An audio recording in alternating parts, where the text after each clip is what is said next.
भारत के लिए जारी चेतावनी, अल नीनो फिर आ रहा है।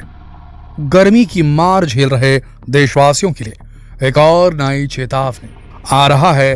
अल नीनो अपने पुराने सभी रिकॉर्ड तोड़ने के लिए तैयार है। गर्मी पड़ेगा सूखा, गर्मी से बेहाल होगा पूरा देश। आखिर क्या है अल नीनो जिसने पूरी दुनिया के वैज्ञानिकों के पसीने छुड़ा दिए हैं, और क्या ये भी क्लाइमेट चेंज का ही असर है? इसका हमारी धरती के मौसम पर क्या प्रभाव पड़ेगा, जानने के लिए वीडियो को अंत तक जरूर देखिए। दोस्तों, फरवरी का महीना चल रहा है। हर साल इस मौसम में हम वसंत ऋतु का मजा लेते थे। गुलाबी सर्दी, हल्की धूप हमारे मन को खुश कर जाती थी। लेकिन इस बार न सर्दी का रंग गुलाबी हुआ और न वसंत का मौसम देखने को मिला, बल्कि फरवरी के पहले हफ्ते से ही गर्मी ने अपने तेवर दिखाने शुरू कर दिए। गर्म कपड़ों की जगह गर्मी वाले कपड़ों ने ले ली। घरों में कूलर पंखे निकल आए। तापमान 40 डिग्री तक पहुंचने लगा। फरवरी में ही मार्च जैसी गर्मी का मजा आने लगा। मौसम में अचानक आए इस बदलाव के लिए मौसम की खास कंडीशन अल नीनो को जिम्मेदार बताया जा रहा है। कहा जा रहा है कि मौसम की कंडीशन 3 साल बाद लौट कर आ रही है, जिसकी वजह से इस बार काफी ज्यादा गर्मी पड़ेगी और मानसून पर भी इसका असर पड़ेगा। इससे पहले 2018 में अल नीनो ने अपना कहर बरसाया था, जिसकी वजह से 2018 में मानसून काफी कमजोर रहा था। अमेरिकन जियो साइंस इंस्टीट्यूट के अनुसार अल नीनो और ला नीना का मतलब प्रशांत महासागर की समुद्री सतह के तापमान में समय समय पर होने वाले बदलावों से है, जिसका दुनिया भर में मौसम पर प्रभाव पड़ता है। अल नीनो की वजह से तापमान गर्म हो जाता है और ला नीना में कम हो जाता है। ये कंडीशन आमतौर पर 9 से 12 महीने तक रहती है, लेकिन कई बार ये कंडीशन कई साल तक चल सकती है। अल नीनो की वजह से समुद्र की सतह का तापमान सामान्य से बहुत अधिक हो जाता है। ये तापमान सामान्य से 4 से 5 डिग्री सेल्सियस अधिक हो सकता है। अल नीनो के दौरान मध्य और पूर्वी भूमध्य रेखा प्रशांत महासागर में सतह का पानी बहुत अधिक गर्म होता है। पूर्व से पश्चिम की ओर बहने वाली हवाएं कमजोर पड़ती हैं और पश्चिमी प्रशांत क्षेत्र में रहने वाली गर्म सतह वाला पानी भूमध्य रेखा के साथ पूर्व की ओर बढ़ने लगता है। समुद्र की सतह का तापमान बढ़ने से समुद्री जीव जंतुओं पर इसका बुरा असर पड़ता है। मछलियां और दूसरे पानी में रहने वाले जीव औसत आयु पूरी करने से पहले ही मरने लगते हैं। इसके असर से बारिश होने वाले क्षेत्रों में बदलाव आता है, जैसे कम बारिश वाली जगहों पर बारिश अधिक हो जाती है। यदि अल नीनो दक्षिण अमेरिका की तरफ सक्रिय होता तो भारत में उस साल कम बारिश होती है। वहीं अगर बात ला नीना की करें तो भूमध्य रेखीय प्रशांत महासागर क्षेत्र के सतह पर निम्न हवा का दबाव होने पर यह स्थिति पैदा होती है। इसके होने के अलग अलग कारण माने जाते हैं। जब ट्रेड विंड पूर्व से बहने वाली हवा काफी तेज गति से बहती है, इससे समुद्री सतह का तापमान काफी कम हो जाता है। इसका सीधा असर दुनिया भर के तापमान पर पड़ता है और तापमान औसत से अधिक ठंडा हो जाता है। ला नीना का चक्रवात पर भी असर होता है। यह अपनी गति के साथ उष्ण कटिबंधीय चक्रवातों की दिशा को बदल सकती है। उत्तरी ऑस्ट्रेलिया और दक्षिण पूर्व एशिया में बहुत अधिक नमी वाली स्थिति बन जाती है। इससे इंडोनेशिया और आसपास के इलाकों में काफी बारिश हो सकती है।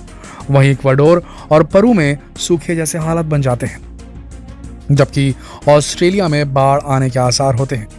ला नीना से आमतौर पर उत्तर पश्चिम में मौसम ठंडा और दक्षिण पूर्व में मौसम गर्म होता है। भारत में इस दौरान भयंकर ठंड पड़ती है और बारिश भी कम होती है। सरकार को यह समझ आ गया है कि अल नीनो और ला नीना भारत के लिए अच्छे आसार लेकर नहीं आ रहे हैं, इसलिए सरकार ने अभी से इसके लिए तैयारियां शुरू कर दी है। लेकिन जिस तरह से गर्मी अपने सभी पुराने रिकॉर्ड तोड़ने पर तुली हुई है, उसने जरूर सरकार के साथ आम लोगों की नींद उड़ा दी है। फरवरी से ही कई शहरों में हीट वेव चलने लगी है। तापमान 40 डिग्री के पार जा पहुंचा है। यहाँ तक कि पहाड़ी इलाकों पर भी तापमान काफी ज्यादा मिल रहा है। दिल्ली में वर्ष 1969 के बाद फरवरी में तीसरा सबसे गर्म दिन नोट किया गया है, जिसमें तापमान 33 डिग्री पहुंच गया था। आमतौर पर फरवरी में देश का अधिकतम तापमान 30 डिग्री और न्यूनतम तापमान 15 डिग्री तक रहता था, लेकिन इस बार फरवरी में तापमान 5 से 11 डिग्री सेल्सियस तक बढ़ा हुआ दिख रहा है। राजस्थान और गुजरात के कई इलाकों में हीट वेव लोगों को झुलसा रही है, और तो और शिमला, मनाली, कुल्लू जैसे पहाड़ी इलाकों पर भी हीट वेव चल रही है। तो इस बार अगर आप समर वेकेशन में गर्मी से निजात पाने के लिए उत्तराखंड की सैर का प्लान बना रहे हैं तो सावधान हो जाइए, क्योंकि यहाँ आकर भी आपको सुकून नहीं मिल पाएगा। अच्छा, अब ये भी जान लीजिए कि आखिर हीट वेव कब चलती है। असल में हीट वेव चलने के दो कारण होते हैं। पहला तो तब जब उस जगह का तापमान 4 से 5 डिग्री सेल्सियस तक बढ़ जाएगा, या किसी जगह का अधिकतम तापमान निर्धारित तापमान से ज़्यादा हो जाए।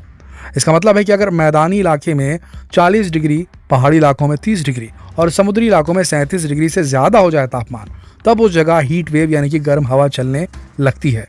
लेकिन जो बात परेशान करने वाली है वो ये है कि हर साल हीट वेव मई और जून के महीने में चलती है, लेकिन इस बार फरवरी के महीने में ही हीट वेव लोगों को चला रही है, जबकि हर साल फरवरी के महीने में कभी भी हीट वेव नहीं आती थी।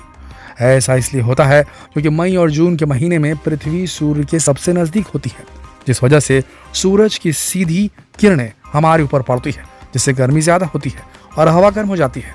लेकिन दिसंबर से फरवरी के महीने तक पृथ्वी सूरज से काफ़ी दूर होती है, इसलिए इस मौसम में गर्मी कम पड़ती है। अब आप कहेंगे कि भाई फिर इस हिसाब से तो इस बार भी फरवरी में गर्मी कम ही पड़नी चाहिए थे, क्योंकि धरती अभी भी सूर्य से उतनी ही दूरी पर होगी जितनी हर साल होती है। फिर आगे गर्मी क्यों पड़ रही है? तो इसकी सीधी सी वजह है क्लाइमेट चेंज।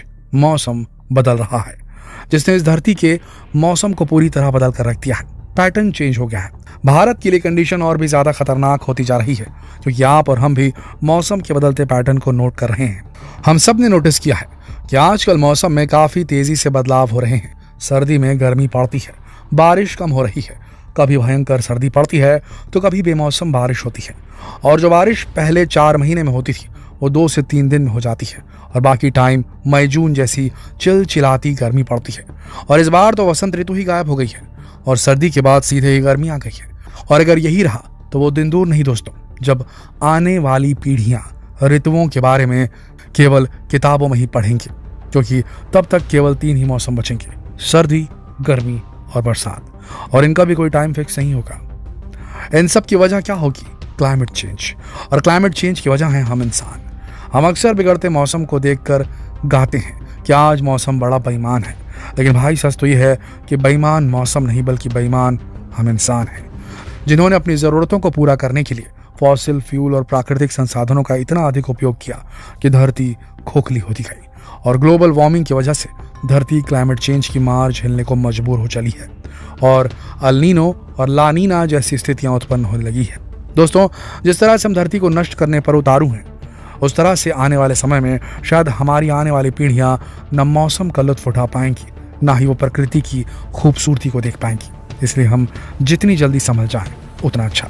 इस बारे में आपके क्या ख्याल हैं? कमेंट करके जरूर बताइएगा, और इस संदेश को देश भर में फैलाने के लिए इस वीडियो को शेयर कीजिए, फेसबुक पर, व्हाट्सएप पर, यूट्यूब पर। धन्यवाद।